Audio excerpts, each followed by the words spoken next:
Matthew Taylor groggily opened and rubbed his eyes. He studied his surroundings in an effort to discover where he was at. It reminded him of an office. The room he was in contained the following: a wall of white that surrounded him in all four directions, a simple wooden desk that was adorned with an old computer, a pad of paper and a pen, and the red, uncomfortable plastic chair in which he was seated. Much to Matthew's alarm, there was no door, or so he believed until his eyes located a small white knob. The door and the doorknob were painted the exact same color as the walls and were near impossible to spot. The entirety of the room struck him as odd. Someone had a very bad taste indeed. As Matthew righted himself and began to stand from the chair, he was struck by a wave of heat which caused him to fall back. "Good gosh, it's hotter than hell," he muttered to himself. Matthew's ears managed to pick up a thumping sound which was approaching the room. The door swung open and in emerged a man in a white tank top and sweatpants. The Caucasian man had dark black hair, blue eyes, a pencil-thin mustache, and a closed smile. "Welcome, Mr. Taylor. I'm so glad that you can make it," shouted the newcomer enthusiastically. Something about the man's voice sent shivers down Matthew Taylor's spine. "Who are you? Where am I? I don't remember you or a thing about this place," responded Matthew Taylor. "Oh, I'm sure you've heard of me once or twice. I've certainly heard of you. Why, I am a big fan of your work, and I don't mean your novels, Mr. Taylor. Your visit was a long time coming." Matthew's mind raced as he thought back to all of the women he had forced his knife upon over the years. His long and sordid, yet secret history must not have been so secret after all. Matthew Taylor, famed horror author and the sensation that swept the nation, was a serial killer. It was clear to Matthew now. He had been found out and drugged by one of his victims' fathers or boyfriends. That's why he woke up clueless in such a place. "Who was it?" "I beg your pardon, Mr. Taylor." "Which one was it that landed me here?" "Oh, why, it was all of them." Oh God, it was worse than he had realized. This guy knew about every single one. It's not as if Matthew had wanted to kill those ladies. No, he did it out of necessity. Matthew Taylor had faced writer's block and was unable to successfully describe their murders in his first horror novel, and so he did what he believed would break the slump. He went out and learned. It sure worked. The old adage of "write what you know" turned out to be true for Mr. Taylor, and thus began his habit of killing each time he went to write a new novel. There was only one thing that could possibly get him out of this. How much money is it going to take for you to turn the other way and let me go?" The man, who had remained unmoving from the doorway until this point, walked in and laughed as he did so. "Oh, I don't think you understand the situation," he replied, as flames engulfed him to the point that they were all that was visible. Matthew laughed at his own luck. The man had spontaneously self-combusted. The flames began to die down and smoke took their place. At first, Matthew saw nothing, but then he was able to make out a shape in the smoke.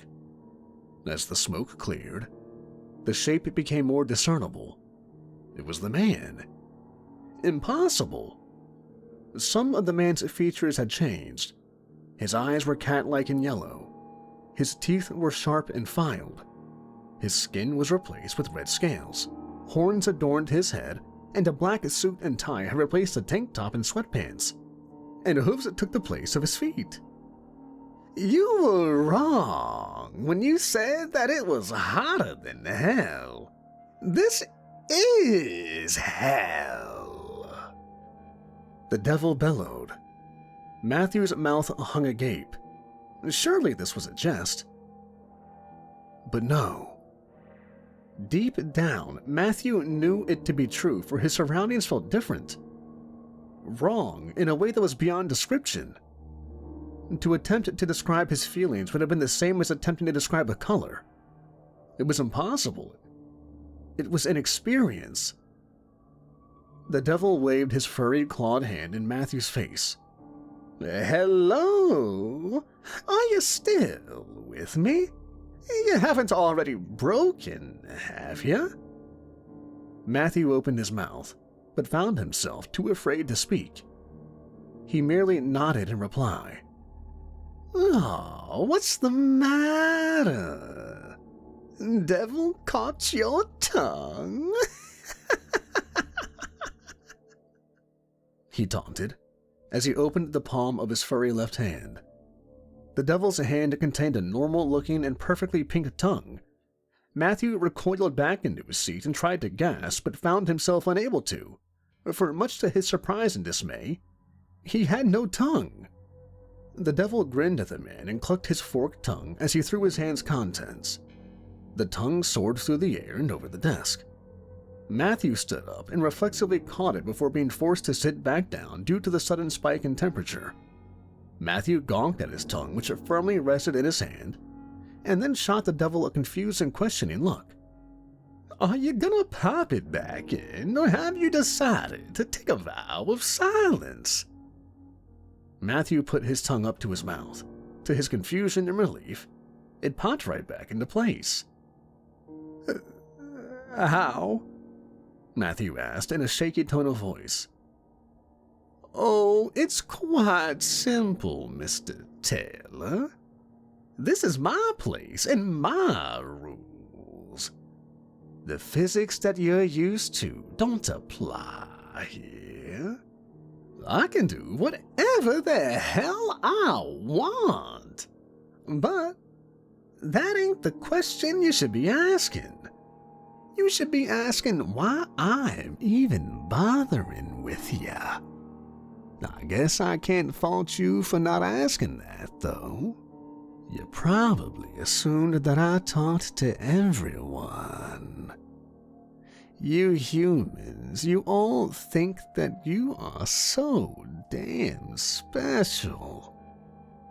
Matthew, you are not special, but you are damned." "Why are you bothering with me?" "I require entertainment, and therefore have decided to hold a contest between a few of the recent arrivals. It won't be anything too strenuous, and it'll actually be quite fair. It's a writing contest. Whoever writes the best horror story in 2 days shall be returned to the world of the living, and shall miraculously recover from their fatal injuries." The devil snapped his fingers, causing the computer to power up with a word processor on its screen. "Seeing as to how you were a horror author, you should have quite the advantage, as long as your brain doesn't cause you to cock it up." Despite his fear, Matthew found himself making a bit of an outburst. "Wait a minute. If you're holding a contest between all of us new arrivals, and are informing us of it one by one, how is that fair? Some of us are going to have more time than others to finish." Matthew instantly covered his mouth with his right hand after he realized what he had said. The devil gave out a hearty laugh and smacked the white wall with his furry, clawed hand. All 4 of the surrounding white walls fell down, granting Matthew a better view of hell. Off in the distance, he could see other white walls that had been knocked down in office-like environments similar to his. They all contained something in common other than their equipment and recent hell arrivals. The devil. Yeah, the devil was in each and every office-like space simultaneously. Each one looked at Matthew and shot him a taunting smirk. The devil nearest to him snapped his fingers, causing the white walls to shoot back up and repair themselves. Every room was whole again. "Far more intelligent than you am I, for I have all the bases covered. As I told you, Matt boy, I can do whatever I want. My power is limitless. I could literally conjure Lydia Shea's decapitated head out of thin air. You know what? I'm a genius. Let's see what your first victim has to say. The king of the Dark Throne held out his hands and a female head took form. The head that sat in the devil's hands had brown hair which was tangled and ratty, blue dull eyes, and a permanent frown plastered onto it. Lydia Shea's head jerked, rushing to life, and let out a pained scream. As her eyes came to focus on Matthew, the screaming stopped, for Lydia's rage had been replaced by pain. "You!" she snarled at Matthew.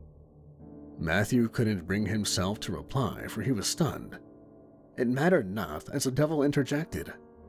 "The first kill is always so special to the average murderer, but Lydia's murder was even more special to you. Oh, how you lusted after the poor girl, only to be turned down.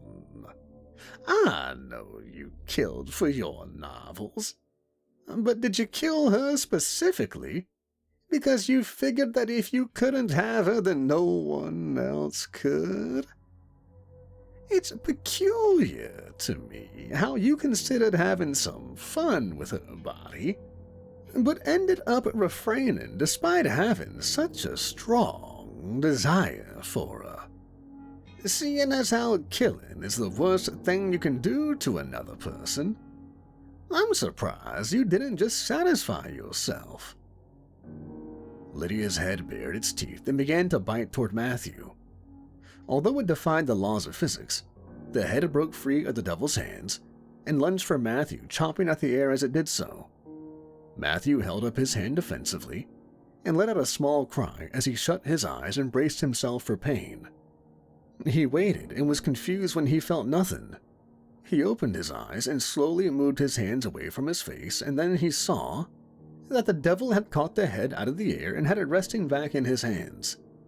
"Boo, Matthew!" the devil shouted, as he quickly moved the chomping head towards Matthew's face and pulled it back at the last second. "Oh, no more," Matthew begged in a shaky tone. "No more? Don't you like to have some fun? I sure do, especially with this cute little number," replied the devil, as he extended his forked tongue and inserted it into Lydia's mouth. Anger built up inside Matthew as he watched the devil and Lydia's head make out. The devil had been spot on in his assessment of why Matthew had chosen to kill her. Now the devil was busy negating the whole "if I can't have her, no one else can" thing. For now the devil had her and not Matthew. Although Matthew was a killer and did indeed have urges towards his victims, he had always refrained from abusing them in other ways. He refused to become one. Lydia moaning into the devil's mouth was the straw that broke the camel's back. Matthew stood up, resisted the immense heat, walked over and pulled Lydia's head away from the devil. The head struggled in Matthew's hands as it attempted to turn around so that it could bite him. The devil clapped his furry hands and the head dissipated into nothingness. "Way to take charge, Matthew. I was beginning to wonder if your spirit had already been crushed. I prefer them lively. Well, write me the best story out of the bunch. I'll see you in 2 days." The devil did a quick spin and was gone. Matthew Taylor sat staring at the computer screen as he attempted to come up with a scary story for the devil. Hour upon hour passed Matthew by as he racked around concept after concept in his noggin. Matthew didn't manage to decide on an idea until the first day had passed, and he had a little under 1 remaining before the devil returned. Matthew was going to write a horror story that started in heaven. The story was to include a power struggle between angels, and the horror element was to stem from the great lengths that they go to in order to sabotage one another in an attempt to gain enough power to become a new god and overthrow the old one. The story was to continue with the worst of the bunch, the only survivor of the power struggle being cast down into hell and assuming the mantle of devil. The story was to conclude with a man by the name of Gregory arriving in hell and being forced to compete in a horror story contest for the devil's amusement. Matthew thought that the devil would appreciate the deliciousness of the fourth wall being nearly broken, and that would be enough to give him an edge over the other contenders. Matthew was able to finish the story to his liking with less than an hour remaining. Eventually the door opened and in stepped the devil, garbed in a powdered wig, monocle, and ceremonial court address. "I trust you have something for me." "Yes." The devil moved Matthew in his chair away from the desk and spawned himself a chair to sit in. The devil readjusted his monocle as he leaned in toward the screen. Occasionally he grinned and grimaced as he read through the story. The devil tilted his head toward Matthew after he finished reading. "Abaddon is my name, not Satan. Otherwise, the story was great. The best one of the bunch, even." "So, I'm free to go?" questioned Matthew with excitement ebbing through his voice. "Oh, were it so easy? While your story was the best, you were disqualified from the start for you didn't follow the rules." What are you talking about?" "I said to write the story. You typed it. I warned you not to overthink and cock it up. But you turned the computer on for me. I also left you a pad of pen and paper. The computer was a part of the test, the first stage, if you will. I wanted to see if you and everyone else could follow directions, and guess what? Only one of you could. Although Joss, the winner, won due to his severe insanity, the bastard wrote 'help me' in all caps on the wall with his own blood, and although it wasn't much of a story, it did tell a story of its own, and he did write it." Abaddon held out his hand and a pitchfork materialized in it. Abaddon twirled the pitchfork, and flames burst forth, melting all in the room except for him and Matthew Taylor.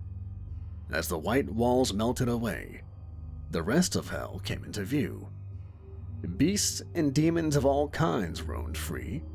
A couple of people could be seen trying to flee from them off in the distance, but their efforts were in vain.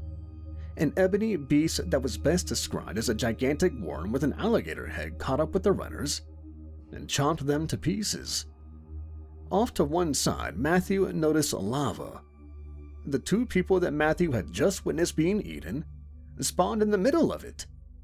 The two screamed in agony as they swam for the shore, where the creatures waited to repeat the cycle. "That is but a taste of what awaits," Abaddon said nonchalantly, as he pointed his pitchfork at Matthew. Wait, please, I can make myself useful to you. I'll do anything." "Oh, Matthew, do you really think that you're the first or even the millionth to make that offer? What could you possibly have that I don't already?" Matthew's mind raced as he searched for an answer. His mind found hope. I can write stories for you. If you're busy torturing me, then I won't be able to." The devil thought for a moment and lowered his pitchfork.